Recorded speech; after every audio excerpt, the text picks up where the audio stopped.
नमस्कार दोस्तों, मैं राम गोपाल परिहार। आज हम बात करेंगे हमारे पेट के मोटापे की, जिसको आम भाषा में हम लोग बेली फैट भी कह देते हैं। ये क्यों होता है और इसको कैसे ठीक कर सकते हैं, आज हम इसके बारे में बात करेंगे। अभी सब्सक्राइब करें हमारी YouTube चैनल को और घंटी के बटन को ऑल पे करें।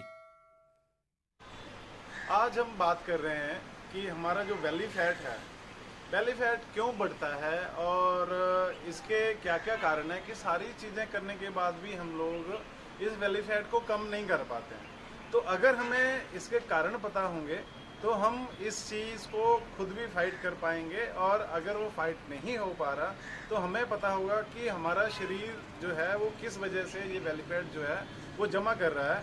अगर इसको हम लोग कुछ छोटी छोटी होम रेमेडी करेंगे तब भी आपको 3 से 4 महीने में इसमें चेंजेस दिखाई देने शुरू होंगे। तो सबसे पहले ये होता है बेली फैट जो है, हम आमतौर पर ये बोलते हैं कि जो हमारा पेट का घेरा है, पेट के घेरे पे अगर कुछ फैट जमा हो जाए तो वो उसकी शेप जो है वो चेंज होनी शुरू हो जाती है।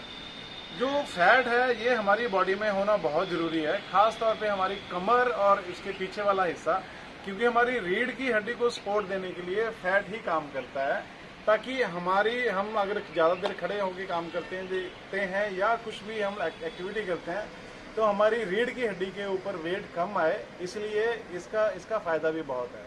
पर जाने अनजाने में अगर ये बढ़ जाता है तो ये फायदे की बजाय नुकसान ज़्यादा करना शुरू होता है। तो सबसे पहले ये होता है कि अगर हमारी बॉडी में हार्मोन्स जो हैं वो गड़बड़ हो जाए, लेडीज़ में ये प्रॉब्लम बहुत ज़्यादा देखने के लिए मिल रही है, क्योंकि उनके जो गायनी के हार्मोन हैं वो कम या ज़्यादा हो जाते हैं, जिसकी वजह से ये एकदम से उनका फैट बढ़ना शुरू होता है और ख़ास तौर पे पेट के ऊपर आना शुरू होता है। उसके बाद अगर हम बात करें स्ट्रेस हार्मोन जो है, अगर हम लोग बहुत ज़्यादा स्ट्रेस ले रहे हैं तो उसमें हमारा एक कार्टिसोल करके हार्मोन रहता है जो हमारी बॉडी में फैट को डिपॉजिट करने के लिए मैसेज देना शुरू करता है, जिसकी वजह से भी हमारा जो पेट है वो बढ़ना शुरू होता है। उसके बाद आता है हमारा लो पचन। अगर हमारा पेट जो है वो ठीक नहीं है, आमतौर पे अगर हम जो खाना खाते हैं वो 3 से 4 घंटे में पच जाना चाहिए। अगर वो खाना जो है वो खाने के बाद आपको भारीपन महसूस करे या अगली मील के लिए इच्छा ना हो, तो आप इस बात को अंदाज़ा लगा सकते हैं कि आपका जो पचन है वो ठीक नहीं है, और उसकी वजह से भी आपका जो है ये पेट का मोटापा आ सकता है। उसके बाद आता है नींद प्रॉपर ना आना।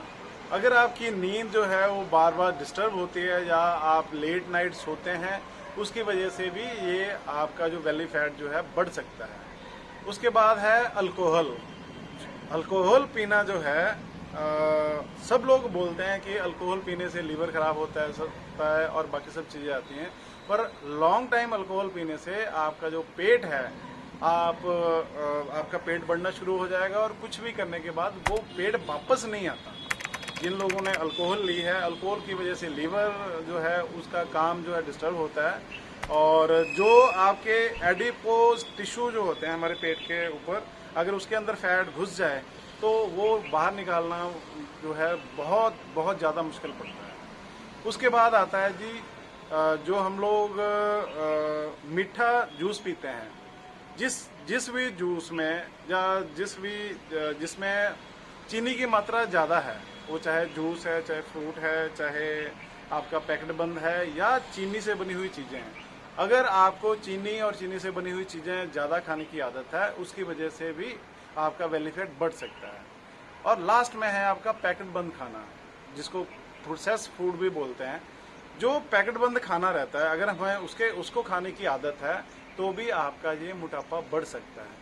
तो ये एक मोटे मोटे कारण है। आप अगर अपने मोटापे को कोरिलेट करेंगे तो ये 8-10 जो रीज़न है उसमें से आपको एक रीज़न मिलेगा, और उस रीज़न के अकॉर्डिंगली अगर आप ट्रीटमेंट करवाएंगे, अगर आप अपने आपकी जो जीवन शैली है उसको बदल लेंगे, तो आप इसको अपने आप फाइट कर पाएंगे बगैर किसी की सहायता के। जैसे मैंने अभी बताया कि ये ऊपर बताए गए 10 कारण जो हैं ये आपका बेली फैट और पेट का मोटापा बढ़ने के लिए ये जिम्मेदार हो सकते हैं। अब इसके लिए आप खान पान में क्या ऐसा करें जिसकी वजह से कम इसको बढ़ने से तो रोक पाएँ। तो उसके लिए सबसे पहले है कि जितनी भी मीठे वाली चीज़ें हैं जिसमें आर्टिफिशियल मीठा है, चीनी और चीनी से बनी हुई चीज़ों का अवॉइड करें, और नेचुरल जो मीठा है जिसमें गुड़ है, शक्कर है, शहद है, मीठे फ्रूट हैं, इन सब चीज़ों की इंटेक बढ़ाएं। तो क्योंकि हमें एनर्जी जो है वो मीठे से मिलती है, इसलिए मीठा हमने कम नहीं करना, और मीठा लेने का जो जो तरीका है उसको चेंज करना। दूसरा ये है कि आपका जो मैदा है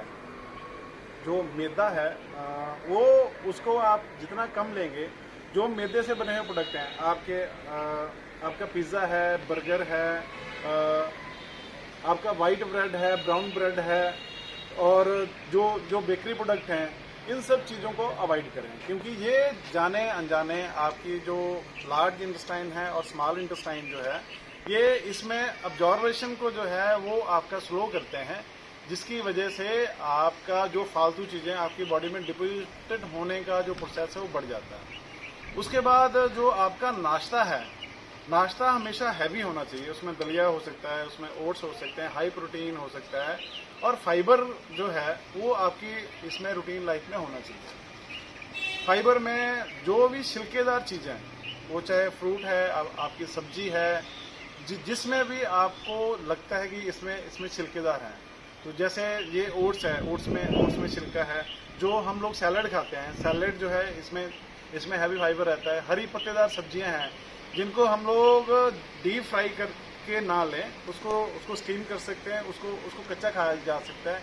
ये वो चीज़ें हैं जो आपको जाने अनजाने में किसी कारण भी अगर आपका बेली फैट बढ़ रहा है, उसको बढ़ने से रोकने के लिए हेल्प कर सकती हैं। उसके बाद जो है सबसे बड़ा रीज़न है आपकी बॉडी का मेटाबॉलिज्म। जो आपने खाया या आपके जो बाकी ऑर्गन्स हैं, अगर वो ठीक ढंग से अपनी सिक्रेशन नहीं देते, उसकी वजह से आपका जो मेटाबॉलिज्म है वो स्लो हो जाता है, और उसकी वजह से उसके जो साइड इफ़ेक्ट हैं वो हमारी बॉडी में अलग अलग तरीके से आते हैं, और उसमें से एक जो है मोटापा बढ़ना या बेली फैट बढ़ना भी है।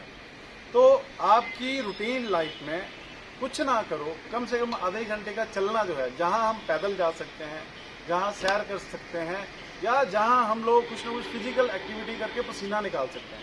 पसीना निकालना जो है वो दो तरीके से होता है। एक होता है कि बैठे बैठे पसीना आना। बैठे बैठे पसीना आने का मतलब है कि हमारी बॉडी जो है वो ओवर एग्जॉस्ट हो गई है, बॉडी को काम करने के लिए, सांस लेने के लिए भी उसको दम लग रहा है। तो वो जो है, इसका मतलब है कि आपकी का बॉडी का कोई ना कोई ऑर्गन जो है सीवियर क्रिटिकल कंडीशन में है। तो आप इसके बारे में जांच करवाएं। और उसके बाद है जो मैं कह रहा हूँ कि आप फिजिकल एक्टिविटी करके पसीना निकालें। फिजिकल एक्टिविटी में कुछ भी हो सकता है, सैर हो सकती है, दौड़ हो सकती है, डांस हो सकता है। अगर आप कुछ नहीं कर सकते तो घर में सीढ़ियाँ होती हैं, सीढ़ियों को 3-4 बार कंटिन्यू ऊपर नीचे करेंगे तो भी आपकी बॉडी में नेचुरल ढंग से पसीना आता है। लास्ट मैं बताऊंगा कि आयुर्वेदिक न्यूरोथेरेपी जो है, आयुर्वेदिक न्यूरोथेरेपी इन सब चीज़ों में बहुत अच्छे रिजल्ट देती है। हमारे देश भर में कहीं भी जो सेंटर हैं, आप वहाँ उनको विजिट कर सकते हैं, या नीचे दिया गया जो फ़ोन नंबर है उस पर बात कर सकते हैं। इसके द्वारा हम आपका जो पूरा बॉडी का एनालिसिस करेंगे। एनालिसिस करने के बाद आपका डाइट प्लान क्या हो जिसमें आपको बहुत ज़्यादा एक्टिविटी करने की ज़रूरत ना पड़े, और अगर थेरेपी के कुछ सेशन लेने पड़े या आपको सीखने पड़े तो हमारी जो टीम है ये भी आपके लिए, आपकी क्वालिटी ऑफ लाइफ को इम्प्रूव करने के लिए आपकी हेल्प करती है। धन्यवाद। ज्यादा जानकारी के लिए आप हमें दिए गए नंबर पे कॉल या व्हाट्सएप कर सकते हैं, और अगर आप जालंधर या पंजाब से हैं तो हमारे दिए गए एड्रेस पे विजिट भी कर सकते हैं। धन्यवाद।